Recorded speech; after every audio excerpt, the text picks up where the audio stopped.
My dear friends, do you have a problem with controlling your anger or your attitude of unforgiveness?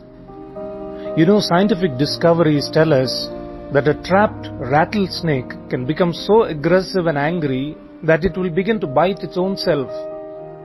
We could apply this to our own lives, my friends. When we get angry with someone, we are actually, in effect, inflicting more harm on our own selves than on those who we want to vent our anger upon. We end up spending sleepless nights, cultivating doubt, feelings of revenge, and plans to react in aggression will take the toll upon ourselves.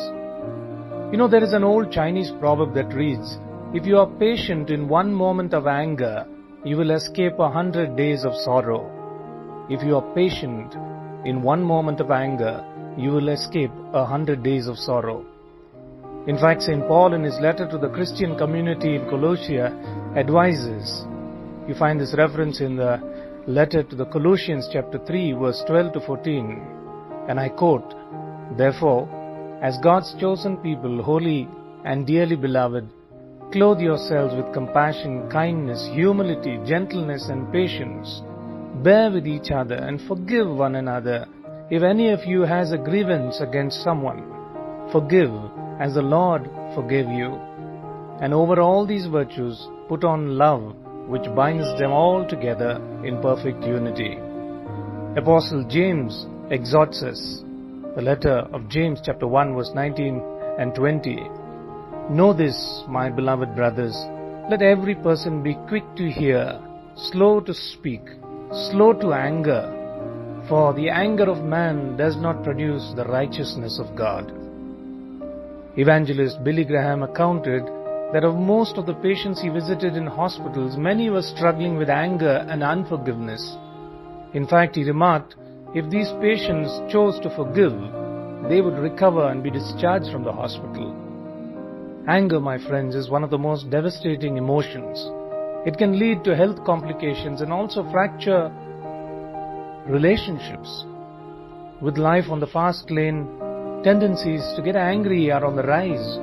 There can be anger between spouses, between parents and children, between friends and office colleagues, and even anger over our own selves, our own life. Have you heard of the story of acclaimed singer Marvin Gaye?